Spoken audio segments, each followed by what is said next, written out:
Warahmatullahi wabarakatuh. MashaAllah. A'udhu billahi minash shaitanir rajeem. Bismillahir rahmanir rahim. Rabbi shrah li sadri wa yassir li amri wahlul 'uqdatam min lisani yafqahu qawli. Thumma ba'd. SubhanAllah. SubhanAllah. Look, we're all here. It's amazing. Like, just seeing your faces is enough. It brightens it up. SubhanAllah, man. We have more than enough light here. MashaAllah. Tabarakallah. So, quick thing to note that this is the last halaqah of 2023. So mashallah, you're all honored and privileged. For those of you tuning in online, again, welcome, welcome. Yeah, there you go, you're saying hi. Oh, okay.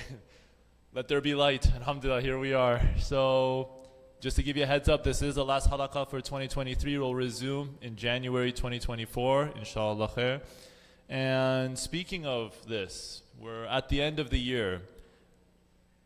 And we're wrapping up with winter break. Some students, hands up if you're a student looking to finish up your studies at least. Yeah, I see a number, a handful. And you have some parents, maybe it's vacation time, it's winter break, and things are starting to wind down. So the topic of conversation for today is self-reflection. Self-reflection. Now, Islam has a lot of things to say about contemplation, self-reflection, but just to set the stage, allow me to paint you a picture. Imagine you had a mirror, and on that mirror you have a lot of smudges. You know, as time goes on, things get dirty. If you take a sponge and you wipe it away, does the mirror get clearer? Yes or no? Yeah, it does. I don't know what kind of sponge you're using, man, where it gets dirtier. But when you take that sponge and you wipe that mirror away, you see things clearer. That's what self-reflection is all about. Think of self-reflection as that sponge. When you clear things away, you get to see yourself in a much better light, in a clearer light, where you can see things and make things easier for yourself. Because a confused mind makes no decisions. You ever feel like that before? You want to buy a car, for example. I don't know, should I buy this one or that one? It's confusing. But if you already know your values, you already know your budget, you already know the values that you have, would the decision be easier? So that's like this in our life in general, self-reflection for us as Muslims. So the breakdown for today is fairly simple. The definition of self-reflection. We are all saying the same word, but we may not mean the same thing. So what is self-reflection? Then we'll talk about pieces of the Quran, Quranic perspective of self-reflection. Then the prophetic example. What are some examples or ways that we can draw inspiration? The benefits of self-reflection in our daily life, and practical tips. We don't want to just talk the talk, we want to walk the walk as well. So by the end of this halaqah, all of us not only will get reminders, but opportunities of practical how-tos, some strategies to really sharpen that self-reflection tool. And mashallah, we got brother Samir, Kashif. How many of you attended the last halaqah where we were tag teaming? Anyone? Yeah, you got a couple. Mashallah here. My name is Muhammad Maxwell Hassan, in case if you aren't aware. Yes, my middle name is Maxwell. You can call me Muhammad, Max. It is what it is.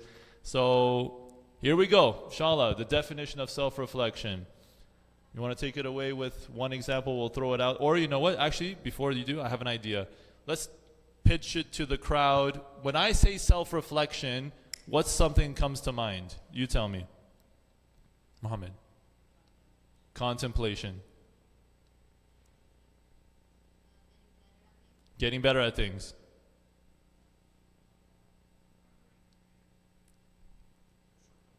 Remembering your shortcomings. Any of the sisters? Masha, is she okay? Like she's like hanging off on the edge. It's okay. She's doing an acrobatic handstand. That's a kind of self-reflection. Yeah. Any other sisters? Oh, when I say self-reflection, what comes to mind? A word.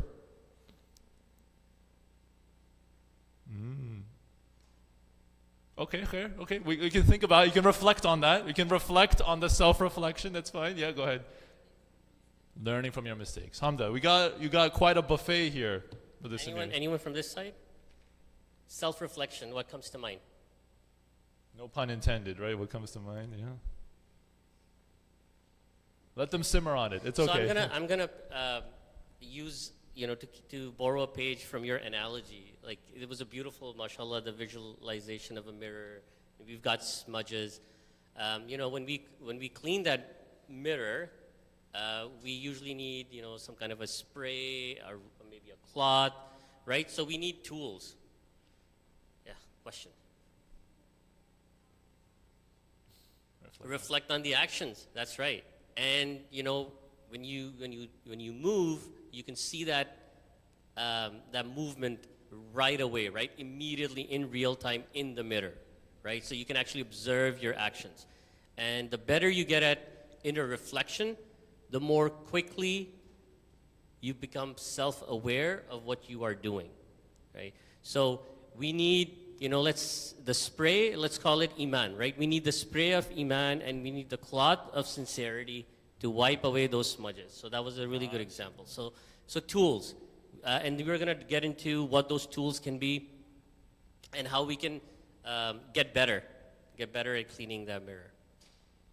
Right? And a part of that mirror, right, is understanding nafs, understanding the definition of nafs. So that's at the central message of any inner reflection. The basis of that is in understanding our own selves better. Okay, maybe you want to go with Allah subhanahu wa ta'ala says in the Quran. So in the 87th surah of the Quran, Allah subhanahu wa ta'ala says, successful indeed are those who purify themselves. So you're successful if you purify yourself. And so it encompasses a lot what we talk about. When we say self-reflection, you can think of it as purification. We go through the day-to-day. We go through life. We go through... You okay, sister? It's like a UFC fight happening there. Is it? Khair, you all right? Just a little check-in? Okay. Khair, inshallah. So think of self-reflection as purification, right? You go through your day-to-day. You go through life. You have a lot of problems that are faced. You ever have... Any one of you have people problems? How do you already have people problems? Yeah, when you're at work, some co-workers, yaini is a little bit problematic. But you constantly purify. That means you constantly have to cleanse yourself. It's almost like, imagine you get dirty and then you don't take a shower. What happens day in and day out? Do you get cleaner and cleaner or dirtier and dirtier? Yeah, dirtier and dirtier, right? That's the whole idea. So think of self-reflection. So the definition we're going off of is purification. You reflect, like that mirror, to purify yourself. So thank you for bringing up that ayah in the Quran. Surah Al-A'la. So I need someone from here to complete this ayah for me. ثُمَّ لَا يَمُوتُ فِيهَا وَلَا يَحْيَا. And after that? Yes. What does that mean? قَدْ أَفْلَحَ مَنْ تَزَكَّى.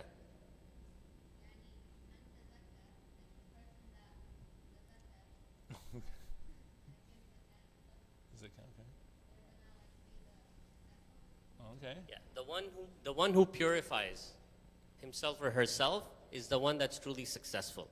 قَدْ أَفْلَحَ. Correct.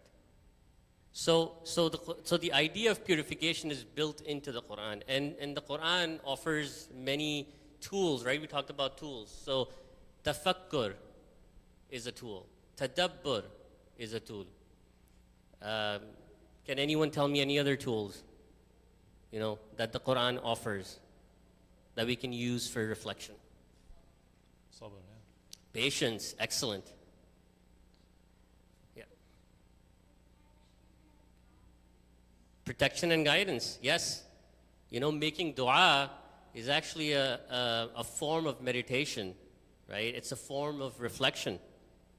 So these are, mashallah, amazing answers. I don't know if you noticed, but there's a connection that was just made with the word zakah. What does zakah mean? Literally. It means? Okay, I'm glad. We're on to something. Most people think of zakah as just charity. Right or wrong, right? When when Ramadan kicks in, when the masajid all over the world, they're saying give zakah. Zakah is one of the 5 pillars, no? Right? The word zakah, you know what it literally means? It doesn't mean charity, FYI. It literally means to purify. Whoa. I don't know about you, but that was an aha moment. We're talking about self-reflection, purification. Zakah, purification. What's going on here? Sadaqah taha. MashaAllah, Yeah, absolutely. Now, what about the 5 pillars of Islam? Right? Can we say that they too are a kind of a purification? Do they lead us to reflect about ourselves?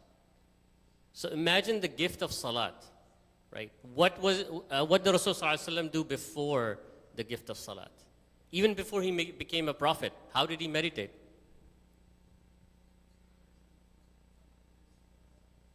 Okay, yeah.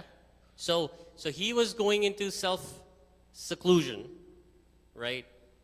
For a number of hours, even days, and reflecting and pondering, right? And the Quran encourages us to ponder on the signs of Allah, and that is tafakkur, that is tadabbur, and it leads to this deliberation, this active thinking. I'm reminded also of Ibrahim alayhi salam when he is dealing with his people, and the people of his time used to look at the constellations and the stars, and then they used to, based on what they saw up on the stars, they used to make decisions. And in the Quran, Ibrahim alayhi salam almost mocks that idea, but this idea of looking up into the heavens, right? فَنَظَرَ نَظْرَةً فِي النُّجُومِ, that he looks up into the stars in contemplation. And it's unfortunate that when we live in the city, we've got so much of light pollution that we don't really see the stars outside. But if you do, you really appreciate, you look at the cosmic order of things. You look, Quran challenges us to look up and see a fault, to identify a mistake in the design of how the stars are built, right? And looking up, what we're doing is we're asking these cosmic questions about the purpose and meaning of life. And so, whether it's Plato or Socrates, some of the Western philosophers, even our ulama, like this idea of looking up into the heavens, into the stars, and then finding that order and bringing that order back and establishing that order on earth. SubhanAllah, one thing to note, one idea that sparked when we talked about light pollution. I remember I took an architecture, it was an architecture class. And a philosophical thing was presented that still stuck with me till today, which is, if you ever wonder or notice, why do we appear to live in a godless society? Meaning a society that Allah subhanahu wa ta'ala is not in the picture. If you look around you, a lot of the things are quote unquote man-made or human-made. Meaning that if you see, there's all buildings, you see street lights, you see roads, you see cars, you see all these things around you, but where are the trees? Where are the stars? Where is the nature that reminds you of Allah subhanahu wa ta'ala and have that self-reflection? So do you notice a lot of people, Muslim and non-Muslim alike, do you ever notice that we have multimillionaires, billionaires, when they go on retreats, where do they go? Do they go into the depths of the city where the nightlife is all that? Or do they seclude themselves in nature? Do you notice this? They're not going where the hustle and bustle. They say, I need to find a place that is isolated from people or seeing nature, that's not a coincidence. There is a connection there. So it's no mistake that us as society here in Canada, I'm talking about myself here, born and raised, we don't introspect enough or have that self-reflection, partly because of the environment that we're in and how it's set up, subhanAllah. So, But guess what, Brother Max? We're right around the corner from the holiday seasons, right? So a perfect opportunity. We're going to be on our winter breaks, and maybe some of us already have plans, right, to go on some kind of a retreat. Even if you're not physically leaving the city to go out, right, to be close to nature, you are still letting go of a lot of your regular schedule. Like you're not going to be busy at work, or the kids are not going to be busy with school. Hopefully, not too much homework over the winter break. So it's an opportunity to hit the reset button. It's an opportunity to recalibrate, to rejuvenate, to re-energize, and then to ask some of these questions, right? Like the reason we don't reflect enough and clean that mirror enough is because we're too busy in our daily lives, right? We've got a schedule. Like for the kids, you guys, in the morning there's a rush to catch that bus or to get to school on time. And then as soon as you come back, half the day is done. Then you move into, your supper schedule, and maybe you do a little bit of homework, a little bit of screen time. And before you know it, it's time for bed, right? Same thing for adults. But yeah, there is an opportunity that's very close, and Brother Max talked about this being the last halaqah of the year. But I think we're going out with a bang, because this is maybe the most attended one. So alhamdulillah. So when we come back, maybe we'll be more energized and see more people join us. You want to go with now that maybe it's a good opportunity to talk about the different levels. You touched on nafs. Yeah. So there's 3 different levels here. That's useful and beneficial. Is everyone so far with us? Just hands up, just checking in. You're like, okay, alhamdulillah. Just checking in there. We're going till 8:30? Yeah, 8:30, 45. Okay. Okay, so before I get into the 3 levels of nafs, right? I want to talk about, when we do this inner reflection, the Islamic scholars have described the thinking process, and they've broken it down into 5 steps. The first step is called al-hajis. This is where fleeting thoughts enter your mind. So think about this idea, you're sitting down, you're doing something, and then just a fleeting thought just crosses your mind, right? It's just a thought. And it might leave your mind as soon as it comes in. It's just a fleeting thought. It's something good. Maybe it's an angel whispering, like the positive whisper, right? But it's a fleeting thought. That's al-hajis. And if you let that go, then it's gone. But if you hang on to it, then the next level of this thought process is al-khatir, which is that this thought has not only entered your mind, but you as an individual, you're choosing to think about it a little bit more, right? So you're entertaining this thought. It's no longer fleeting. That's the second level, okay? And then if you think a little bit more about it, it enters this third level, which is hadith and nafs. This is where you start having an internal conversation with yourself. So now you're taking this idea seriously, and you're thinking about implementing it. You're deliberating over it in your mind. And then the fourth level is al-ham, which is not only has this idea put roots in your mind, but now it's actually beginning to motivate you. This is the fourth level, is where the motivation starts to awaken in you, right? And this is probably the level where most of us give up, right? And then the change never happens. One of the answers we got from the students here was, change. And brother, you said that as well. To reflect on what can we be doing better, what are our weaknesses. Most people let go at the fourth because there are distractions in this world, and we'll talk specifically about the kinds of distractions that we face.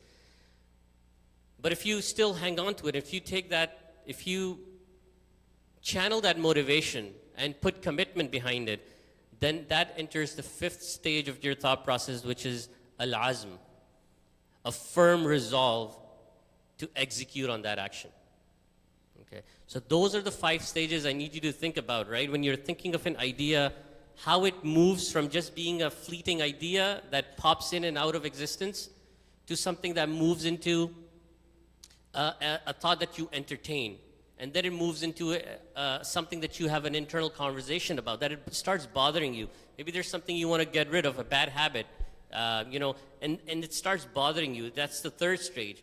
And then the 4th stage is where now you're motivated to change. And then finally you decide. So, mashallah. So fair enough. So if everyone's with me, we have stage 1, 2, 3, 4, and 5. So basically from a thought to an action. From a thought to action. There's different levels to this.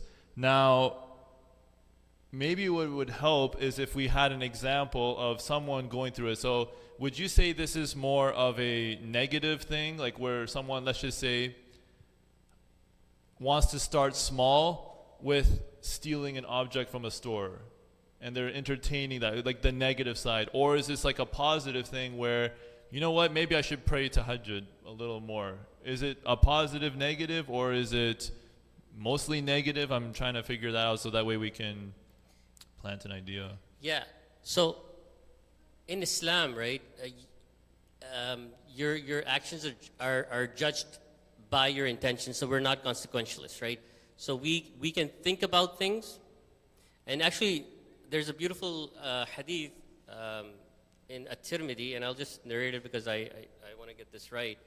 Rasulullah ﷺ says, إِنَّ اللَّهَ تَجَاوَزَ عَنْ أُمَّتِي مَا حَدَّثَتْ بِهِ أَنفُسَهَا مَا لَمْ تَعْمَلْ أَوْ تَتَكَلَّمْ. Meaning that Rasulullah ﷺ says that Allah has forgiven my followers for all the evil things that they might think about, as long as they do not act on them or utter them. Like as long as they do not say them out and do not follow on them, then there is no sin. So to answer your question, yeah, you could go through that thinking process for something negative like stealing, but as long as you don't commit the act or start telling your friends about, hey, maybe we should, planting that bad seed in someone else's mind, then alhamdulillah, like we do not get sinful for that. But the context is important here. We're talking about interchange, reflection. We're talking about changing ourselves for the better. Because why this is important is because, when it comes to self-change, for all of us, I'm including myself in this conversation, it's difficult. How many of you, hands up, you wanted to do something different, make a change, and it didn't work? You want to have a diet plan, you wanted to study better, you wanted to leave work on time, get to school on time. It doesn't work, right? And so we have these resolve, but it doesn't plan out. When you put it like this could be a way or a trap of shaitan in some ways. If we don't control, this mind is like a gate. If you don't stand guard at the gate, anything can get in. You know what I mean? Bad thoughts, bad things, or good things, you see, but this is a gate. If you have no gatekeeper, imagine this measure without a gatekeeper. Anybody can walk in and out, no security, no locks, no nothing. What do you think can happen? You see what I'm saying? So keep your mind as a gate. Your mind is a gate. Who's always after us? 24/7, 365. Who wants us to fail more than anything? The shaitan. Look how how you're into it. Shaitan, exactly. So so this is a big block. So let's just say you have a fleeting thought. So what's an example? Maybe you can tell me, mashallah, the youth here, or we have our adults, of course. We want to make sure that we give everyone their due right. Okay, let's just say cheating on a test. Classic, am I right? Why should I study for, so let's just say the thought comes in, why should I study for this test? Maybe cheating isn't so bad. So that's a thought. If you're not a gatekeeper, then what's going to happen? It goes to stage 2. You start entertaining. There are 30 people in this class. I mean, the teacher can't watch all of us. Maybe it's possible. Then it goes to stage 3, an internal conversation. You know, we have like 5 subjects, and you know it's tough, and my parents, they want me to clean my room 5 times a day, and it's tough, and I can't figure it out. Other people are doing it. And other people are. So you see, you're having this conversation. That's stage 3. Now stage 4. Now you're really convincing yourself, you know what, cheating is the way to go. Why should I bother working hard, studying hard? Maybe I'll get that A+, maybe I won't.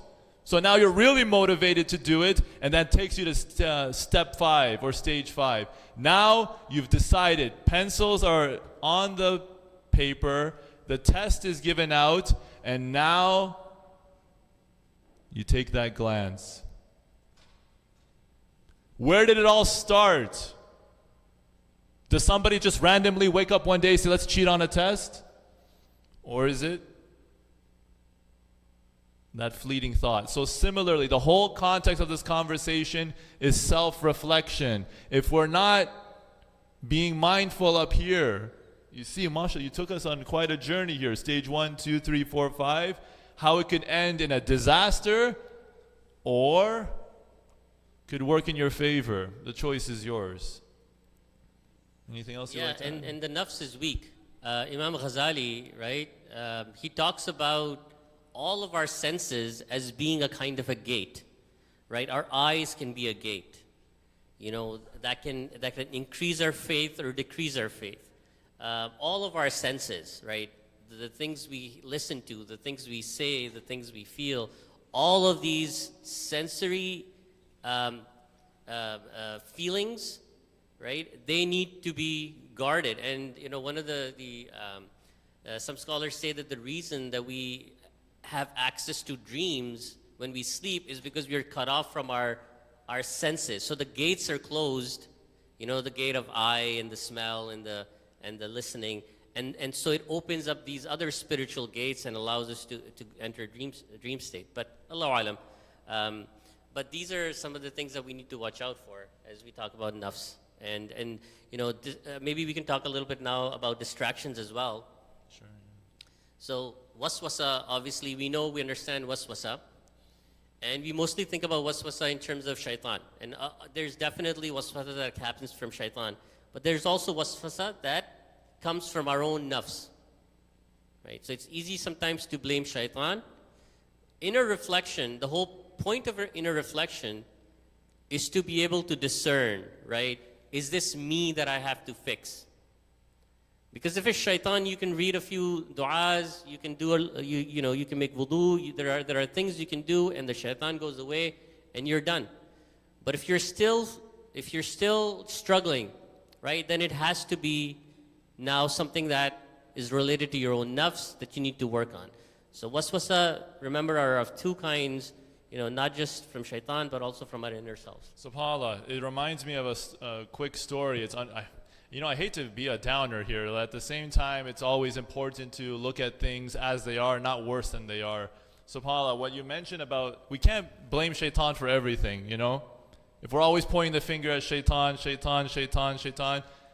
know what I mean? Like the finger pointing, you know, as they say, when you point one finger, what happens? 4 fingers, or 3 here, gets pointed back to you. You heard of this before. You start pointing the finger at so-and-so. If we don't own up to our own decisions and we always say shaitan is a scapegoat, then where's the room for growth for us? Where I could maybe rephrase is that if shaitan initially puts in that waswasa, plants that seed, and then we run it on autopilot. So he installs a software and then leaves. And if we're not careful or keep track of it or reflect or clean that mirror, then it can be disastrous. For example, may Allah protect our youth. May Allah protect our youth. And I repeat, may Allah protect our youth. There was a young boy that was in school, hung out with the wrong crowd, illegal substance. One time, and now hooked. Similarly, If shaitan plants something in your head, you're not good enough, you're not a good Muslim, oh, you didn't pray Fajr today, therefore stop praying. Planted that seed, planted that software, and now shaitan can just run away and it's still installed and we're not careful. Is it really shaitan or is it me? When it's that one thought, that one bad outcome, it could have lasting effects. But it could be the reverse, can't it? Sometimes all you need is one good thought and it can change everything. Another young boy in school used to be bullied all the time. People thought he was weak, can't stand up for himself, didn't feel that he was worthy of anything. One day, another one of his peers walked up to him and said, "Hey, I think you're pretty cool. I think you're pretty cool." For him, it meant the whole world. All his life, he thought he was a loser. All his life, he was taught that I'm not worth anything. All it took was one good thought to completely change the way he thought of himself. And so just as it's a double-edged sword, just as the coin has two sides, it all starts right here. If we're not careful, shaitan can install the software, but we run it on autopilot. Yeah, and you know what brings comfort is, for me personally, is this ayah in the Quran, لا يكلف الله نفسا إلا وسعها. That no matter how big that challenge might be, right? How much we might be struggling. Like imagine, you know, it's winter morning, you know, like 5 o'clock, you're getting up for Fajr, and you know, you don't have hot water, and so now you have to make wudu, and so now you have to decide about waking up or sleeping and staying in the covers. It's very tempting. This is where the nafs and control over the nafs comes into play. And you know, la yukallifullahu nafsan illa wus'aha. That yes, we can conquer it. Yes, we can. This is something that we can practice and we can overcome. And you know, nafs is Imam Ghazali says nafs is like maybe like a horse or a ride, right? That you can move it around if you have control over it. And you know, in the Quran we talk about these 3 levels of nafs. Ammara bisu, which is the base level. This is where your reptilian brain sort of guides some of your thinking, and this is the base. This is your cardinal desires. You know, this is a nafs that is untamed. Okay, but inshallah and alhamdulillah, most of us are in the 2nd or the 3rd level, right?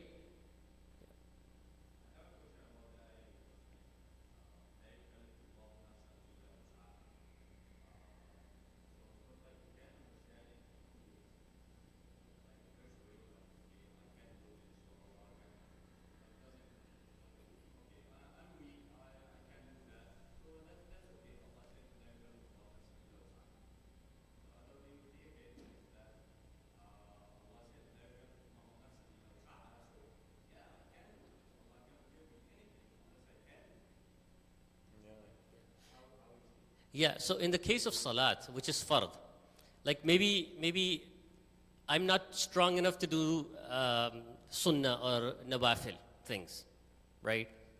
So maybe I'm not ready and it's okay, there's no sin on me.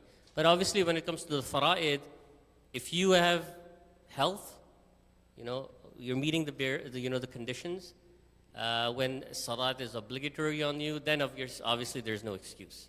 So that's how I would look at it, right?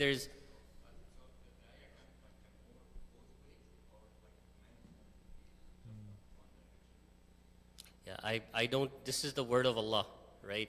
So I'm not gonna speculate. We're not scholarly here, but you brought up a very interesting point. It's almost like, do you measure yourself? Like, okay, there's two ways to go about it. Let's say you have a goal. Either you change yourself or bring yourself up to that goal, or you bring the goal down to you. So there's that option. So for example, let's say fitness.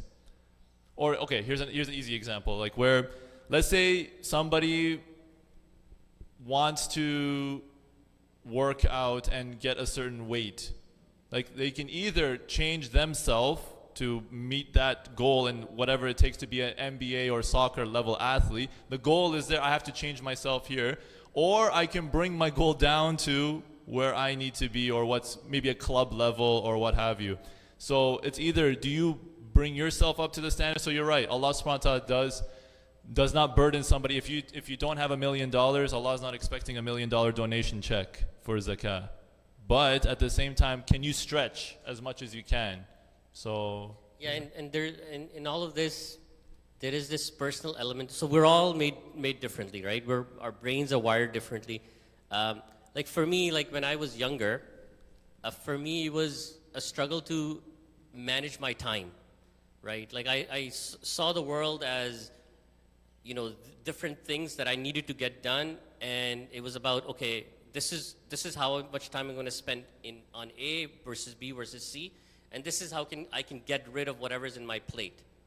Now as I'm growing older and energy is becoming an issue, it's not a game of time management for me. Now it's becoming more of an energy management game for me. So now how do I manage my energy? Because I know that by this time of the day, I'm not going to be able to do certain things. So now I have to plan around it, right? So now I'm very focused on where I'm investing my energy, because I will feel drained by a certain amount of time, but I need to get these things done.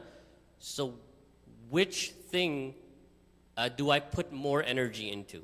So everybody's going to be different, right? And they're going to have to work with that, inshallah.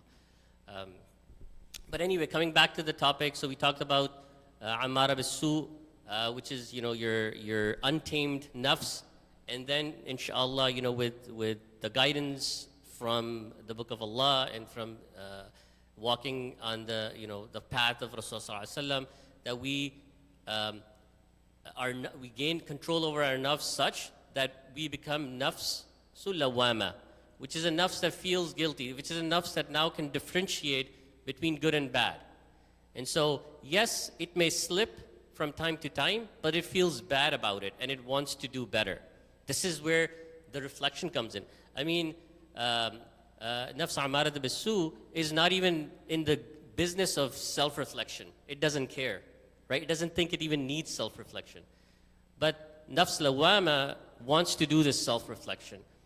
And then with struggle and with trying, you inshallah, we rise up to nafs mutma'inna, which is the nafs which is content, calm, ready to go back to Allah subhanahu wa ta'ala. So this is ultimately the goal, right? For us to train our nafs. When it becomes mutma'inna, this is now your horse is trained. Now you can ride your nafs and take it wherever you go. So if you want to change yourself, it becomes very easy, because you're no longer the slave of your desires, but now you are the master of your desires.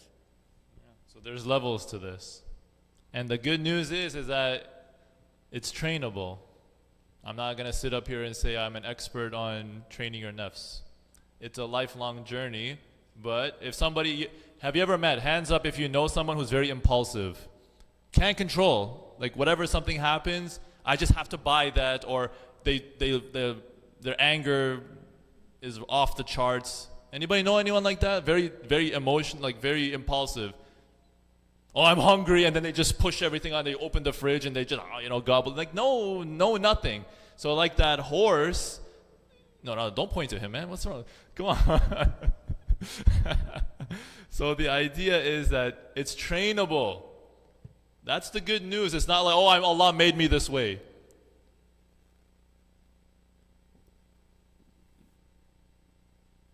That's it. Like, it's not like that, you know. It's not, it's in my genes to be like this. That's a scapegoat, right? Like shaitan made me.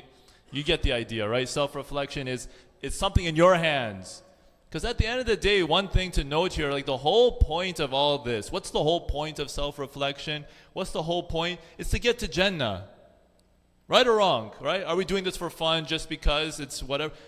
Ultimately, our goal is what? To make $1 million? To have a mansion so that way we can have a boat, 2 boats, no, 3 actually, on a yacht and another yacht. I can jump from one yacht to the other. Is that the whole goal here?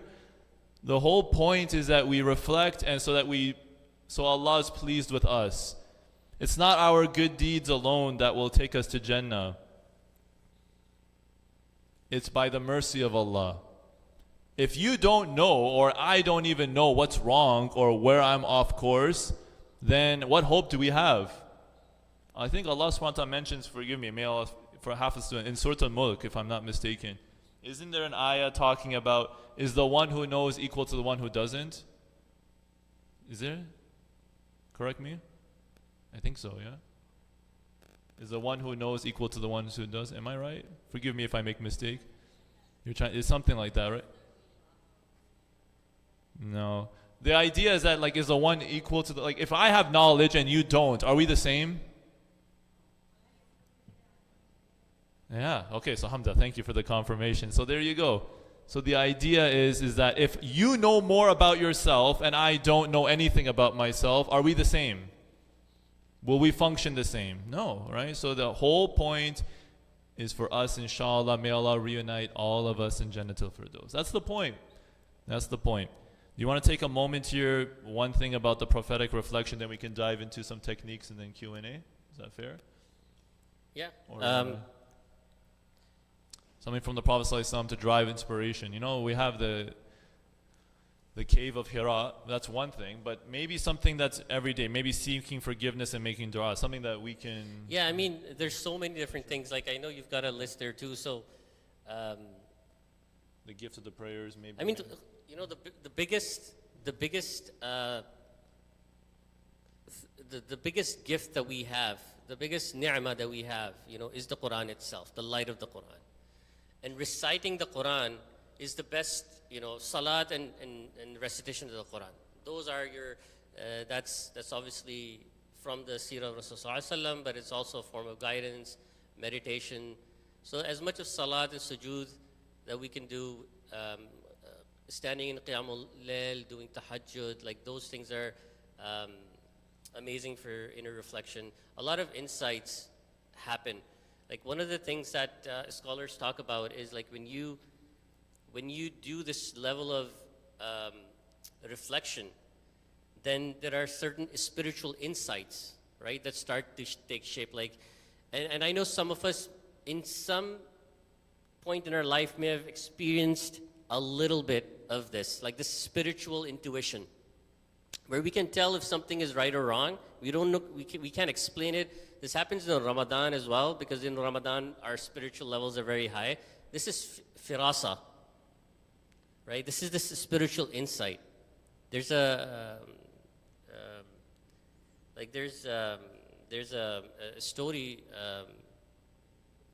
Junaid al-Baghdadi, like a very famous pious scholar and ascetic. So, you know, he's sitting, and a boy who's a Christian pretends to be a Muslim. So he disguises himself as a Muslim, and he comes to Junaid al-Baghdadi and he says, you know, he challenges him about this hadith that, you know, Rasulullah said that beware of the firasa of a believer, because, you know, he has the light of Allah to see, right, beyond, like in the spiritual realm. And so Junaid al-Baghdadi, so the kid is challenging him about and asking him about this hadith. And this hadith is found in At-Tirmidhi as well. But Junaid, he's achieved this level of spiritual insights that he actually tells the boy that it is now time for you to become Muslim, and that he realizes that Allah makes him realize that this is a Christian in, you know, in disguise. And so and the boy accepts Islam right there and then.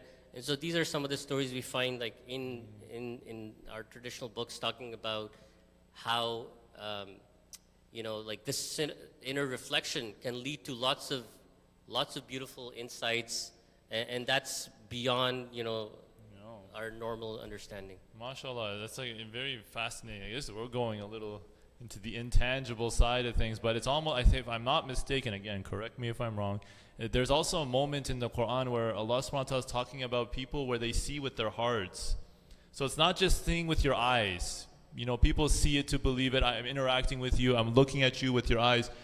But there's also a spiritual component. You ever met somebody and you just don't have a good feeling about them? Anyone had this before? Hands up if you've had this. Again, inshallah, keeping it anonymous. I'm not saying inshallah khair. No, none of us here have that situation. And again, don't point any fingers, okay?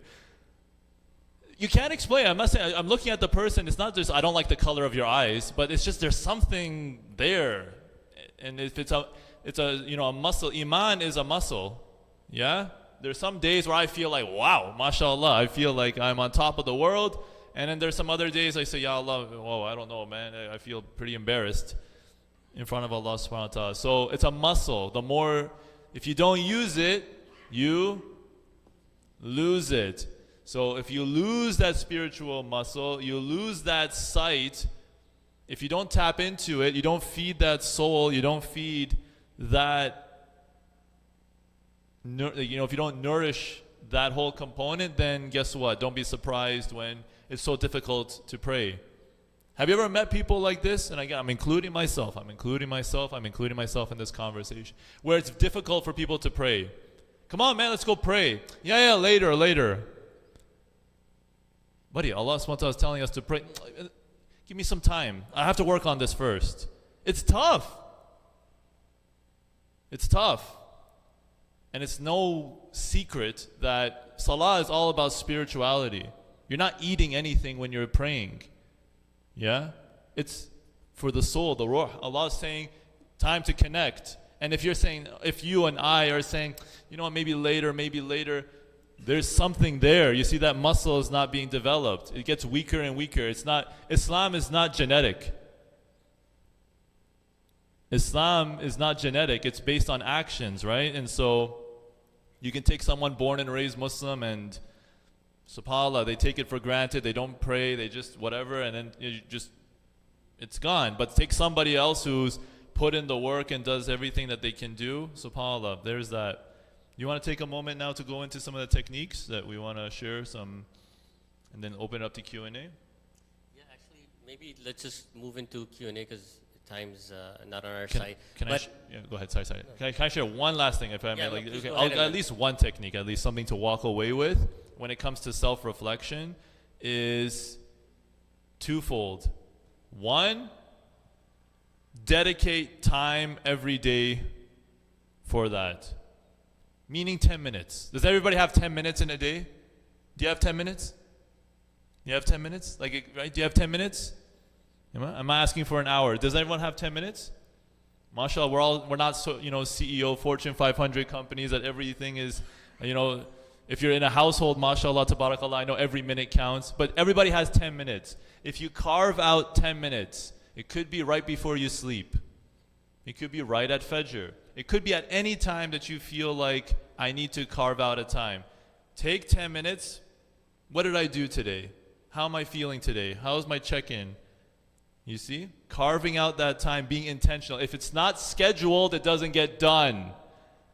If it's not scheduled, it doesn't get done. I'm sure you know in the corporate world, in project management, or wherever you go, if it's not in the calendar, it doesn't get done. And that leads to the second part, which is document. I can sit here and just think all day long about what I need to do as a Muslim. Okay, I have my goals. I want to pray a little more. I got to read more Quran. I can sit and just dream all day long. If it doesn't get scheduled, and if it's not written down, it's not real. It's not, right? And so if you have a goal, you have a goal for yourself. What's your final grade that you want in math? Yeah, what do you want it to be? A+? You already got it? Okay, fair enough, okay. If you're in university or what have you, you're looking at the numbers, I want 95. Put that and you just have it in there so it becomes real. So that's one, at least I want to leave with one technique there. For everyone, for self-reflection, schedule 10 minutes. Make it 5 even if it's too much. 5 minutes. Let's go bring it down. We're talking about goals and stuff. If maybe 10 minutes, yeah, it's too. 5 minutes. Pick a time, any time in the day. How am I feeling? Check in. Today I felt good. Today I felt bad. Today, mashallah, the biryani was a little, okay, you get the idea, right? So just have that self-reflection, and you will start to see. Why am I saying this? Because I remember one time I learned this in the corporate world, where you have people, when they're making key decisions in their business, you know what they did? They wrote everything down so everything is documented. You're not just relying on your own thoughts or you're relying on your own memories. They see the documentation. They see all the things written down, and they can clearly see what's in common with all of these. They can start to figure out, I'm not guessing anything. Don't guess. Why do you have to guess? Everything can be narrowed down, especially now with AI. Things are trying to be more and more precise. You see in the sports world, nobody guesses, did the ball go out of bounds? No, man, look at the line, look at the way that the animation is. Did the ball go out of bounds, yes or no? Why are we guessing? How do I feel? How am I supposed to know? Why am I guessing? Write it down, be objective about it, and you will see things. That mirror is going to be less and less smudgy the more you can intentionally put it. So if you're not writing it down, this is just my humble thing for all of us, and including myself in this conversation. The more you write things down, the more you schedule things, the more you self-reflect, inshallah khair, you're going to walk away with something outstanding. So khair. Yeah, inshallah, consistency. That's really important. We all know the story of the Sahaba who was given glad tidings of Jannah, right? Because every night before he slept, he cleansed his heart of rancor and of jealousy, and he forgave who had wronged him for the day. Is the baker?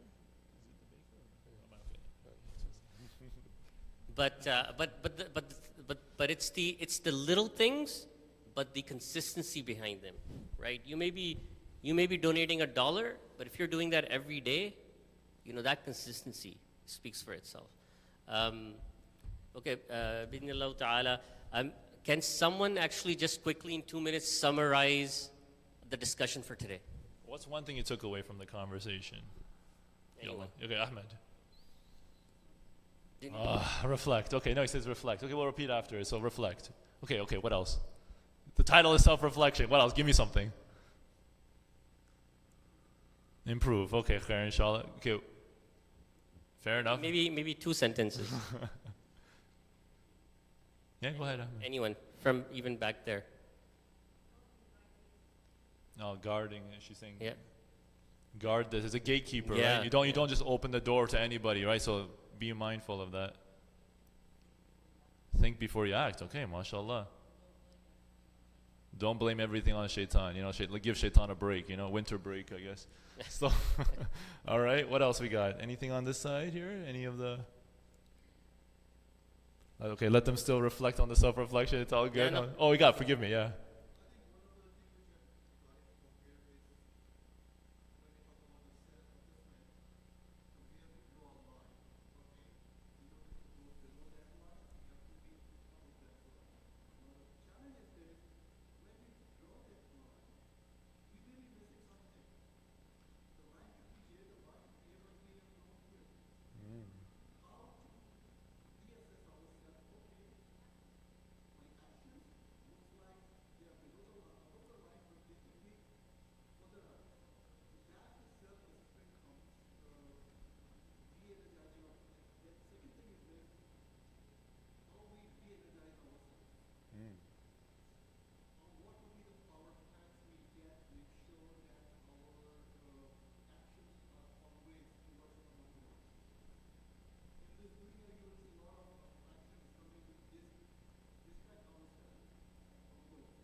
MashaAllah. Jazakallah khair, uncle. So just to repeat, so there's a baseline, a self-assessment. There's a line that we're drawing. How do we know, A, if we're measuring up, because maybe we put the line over here, but there's a lot of things missing. How do we do that? And second, how do you re-energize yourself? Yeah, so this is a question for everybody. Do we set the bar low for us? Do we, if we ask ourselves the challenges we take on, like, are we on purpose setting the bar low for us so that it's easy to meet it? Well, the experience says that if the lower you set the bar, the more relaxed you're going to be. So it's always about, setting those goals. So you need to have goals. You need to, once you meet them, then you need to reset those goals and keep increasing those goals iteratively, gradually. Islam is about gradual progression.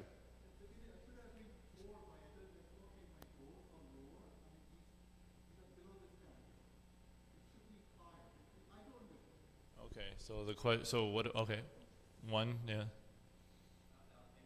All right, Ahmed, yeah, go ahead, Ahmed. Orange shirt.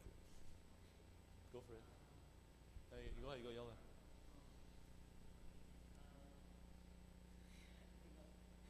All right, okay, so okay, self-reflect on your thing. Okay, go ahead.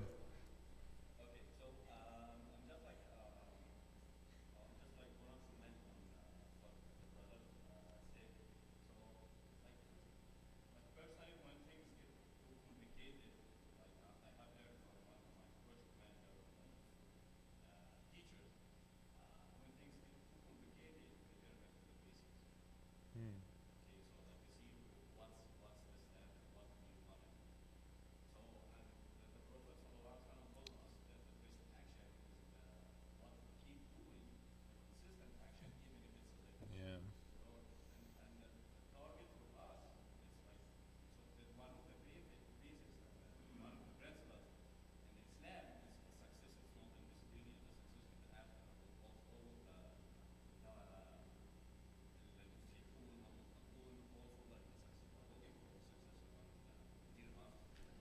MashaAllah.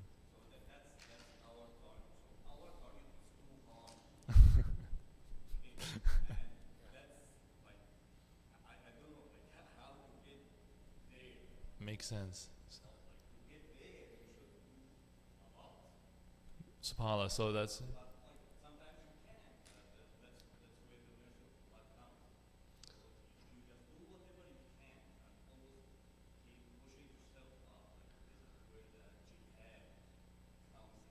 Yeah.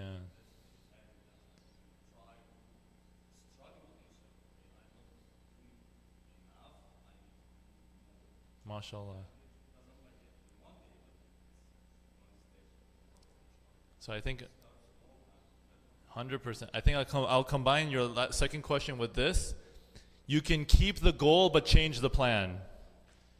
So keep the goal high. What's the ultimate goal for all the Muslims? Jannatul Firdaus. Yes or no? That's the ultimate goal. The goal. Is it cheap or expensive? The most expensive thing, Jannatul Firdaus. You think it's just like that, just tossed around to anybody? So the goal is up here, but the plans can change. The baby steps, right? And then how do you re-energize yourself? Remember why you started in the first place. Remember Jannatul Firdaus. Who wouldn't want to reunite with the prophets? Didn't you ever want to meet Yusuf alayhi salam? Wouldn't you want to meet Ibrahim alayhi salam? How about our beloved Muhammad sallallahu alaihi wasallam?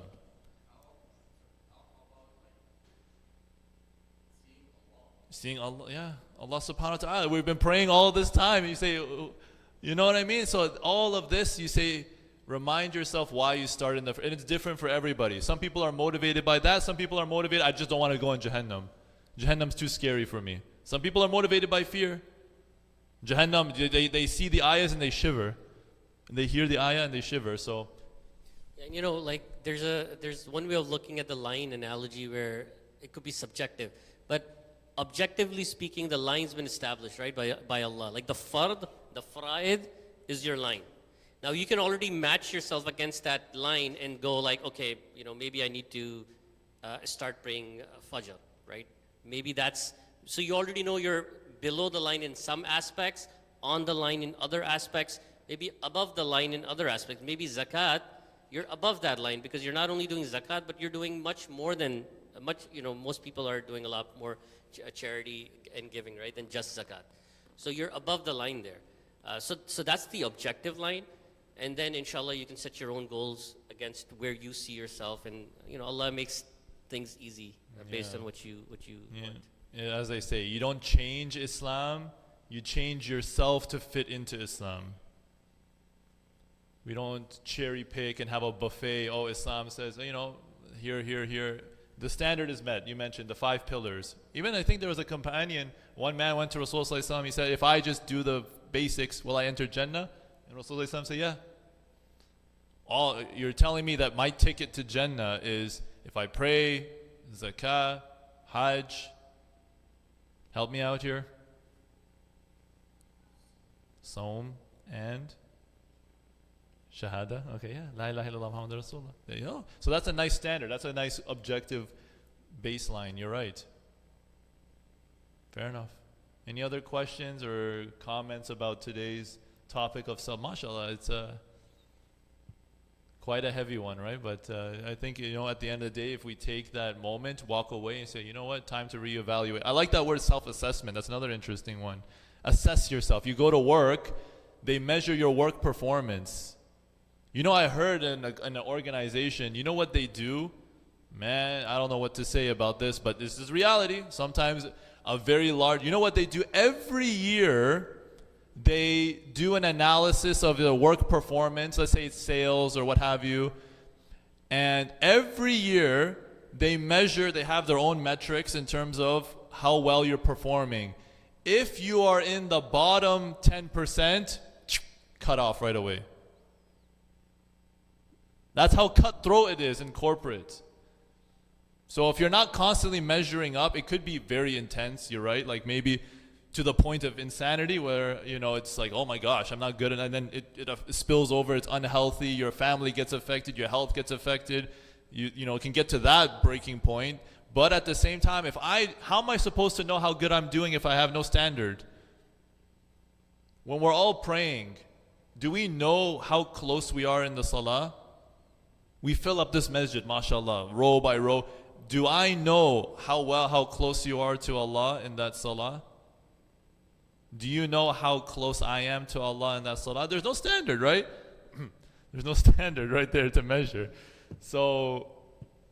But I like that word assessment. Think of it as a performance to some degree. Like, have that measuring stick and you'll be further along. If the more intention, remember, if you don't write it, it doesn't get done. If you're looking at being a Muslim as being an employee, so to speak, again, this is very loose kind of analogy here, but if you're saying Allah is telling us this is the standard, did you pray Fajr today? Did you pray Dhuhr today? Check or X? Oh my gosh, look at the scoreboard here and say, oh my goodness, I'm really lacking in this, or wow, I need to improve. There's no way to measure it, right? It's the same idea as for those of you on your phones. Do you know how much you're on your, again, for everybody, I'm including myself here. How do you know how much time you're spent on the phone? I know the parents, mashallah, I'm sure you love seeing the analytics, how many hours is spent on those websites. You know what I mean? As a parent, look at her, she's like, yes, exactly. Because if you're like, oh, I'm not on my phone, look at the numbers here. You're telling me for the last 36 minutes, you've been stuck on this video or playing this game? You see my point? So if we have no standard to measure, then we're going to go nowhere. Yeah, Khair Hazam. You don't have okay, mashallah. Well, one day you have an iPad. Oh, okay. You get the idea. We're all on the same page here, right? You have higher IQ points on average then, so it's a good thing. MashaAllah. Any other points? Again, thank you. This is the point of the conversation. I'm sad to say that this is going to be our last one for a while. I love the interaction today, so thank you so much for participating in the discussion. Last call. Anything else? Well, yeah, you want to go for it?